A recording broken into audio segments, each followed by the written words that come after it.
স্বরূপনগরে দলেরই পঞ্চায়েত সদস্যকে মার তৃণমূলের পঞ্চায়েত প্রধানের। দুর্নীতির প্রতিবাদ করে হিসেব চাওয়ায় মারধরের অভিযোগ। ঠিক কি ঘটনা আর ডিটেলসে জানবো আমাদের প্রতিনিধি দীপঙ্করের থেকে। দীপঙ্কর, পঞ্চায়েতের মিটিং চলছিল স্বরূপনগরে এবং সেই মিটিং চলাকালীনই পঞ্চায়েত মেম্বারকে প্রধান মারধর করেন এমনটাই অভিযোগ। চারঘাট পঞ্চায়েতে দীর্ঘদিন ধরেই কাটমানি নেওয়ার অভিযোগ উঠছিল পঞ্চায়েত প্রধানের বিরুদ্ধে এবং পাশাপাশি দীর্ঘ কয়েক বছর ধরে টুম্পা সরকার এবং তার আয় ব্যয়ের হিসাব দিচ্ছেন না। যে প্রধান চারঘাট পঞ্চায়েতের, তিনি দীর্ঘদিন ধরে আয় ব্যয়ের হিসাব দিচ্ছেন না।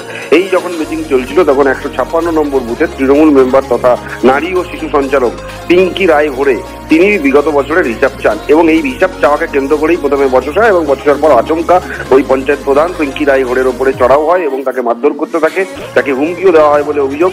পুরো ঘটনার বিবরণ জানিয়ে তিনি স্বরূপনগর থানায় অভিযোগ দায়ের করেছেন। স্বরূপনগর থানার পুলিশ ইতিমধ্যেই গোটা ঘটনা তদন্ত শুরু করেছে। কিন্তু কেন হঠাৎ করে পিঙ্কি রায় ঘোড়ের হিসাব চাওয়াতে প্রধান এত বিরক্ত হলেন বা রেগে গেলেন, মেজাজ হারালেন, সেগুলো কিন্তু একটা প্রশ্নচিহ্ন বিষয়। স্বাভাবিকভাবেই এর মধ্যে অন্য কোনো বিষয় আছে যা হিসাব দেওয়ার ক্ষেত্রে সমস্যায় পড়তে পারে, এমনটা মনে করছে অন্য রাজনৈতিক দলগুলো, বিরোধী দলগুলো। কিন্তু বারবার টুম্পা সরকার এই হিসাব দেওয়ার প্রসঙ্গ তিনি এড়িয়ে যাচ্ছেন। এই বিষয়ে তিনি কেন চড়া হয়েছে তিনি কোনো সদুত্তর দিতে পারছেন না। কিন্তু পিঙ্কি রায় ঘোড়ে তিনি স্পষ্ট বলছেন তিনি হিসেব চেয়েছেন এবং এই হিসেব চাকে কেন্দ্র করেই এই বচসা এবং তারপর তার উপরে চড়া হয়। তিনি পুলিশের কাছে গেছেন, অর্থাৎ স্বরূপনগর থানায় অভিযোগ দায়ের করেছেন গোটা ঘটনার তদন্ত চেয়ে। নজর রাখুন। ধন্যবাদ।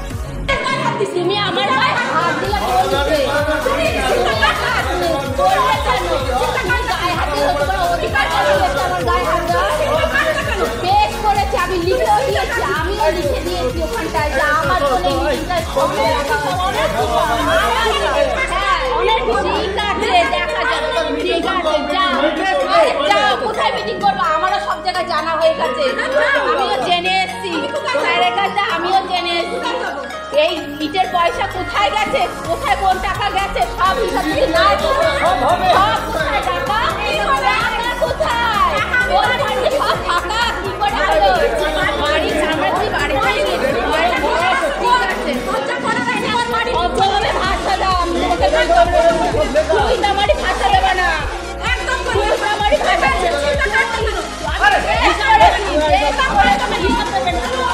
হিসাব দেবেন না। সব টাকা আত্মসাৎ করছো মিলেমিশে আত্মসাৎ করছো টাকা। পঞ্চায়েতের টাকা নিজের টাকা না, ওটা পঞ্চায়েতের সরকারের টাকা। আরে তুমি যাও, তোমাকে তো পুরো পুতুল বানিয়ে রেখেছে। তুমি সরো, তুমি চলো, তুমি যাও। এই তোমরা মাথায় কিচ্ছু বলে টাকা পয়সা দেওয়া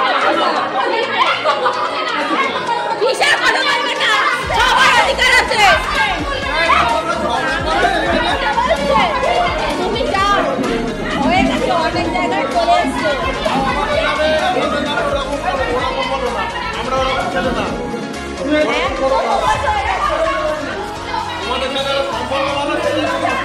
কোনো হিসাব দেয় না। আজ 3 বছর হতে চলে একটা হিসাবও পাইনি।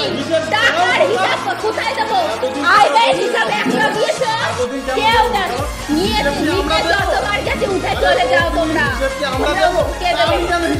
তাহলে তুমি কথা বলতে আসছো কেন? তুমি কথা বলতে তাহলে তুমি সরে যাও। তুমি প্রধান না, প্রধান এরকম প্রধান গায়ে হাত তুলে কথা বলে, প্রধান এরকম প্রধান গায়ে হাত তুলে মেম্বারদের সঙ্গে কথা বলে। ঠিক আছে, সমস্যা দেখো এবার কি হয়। 50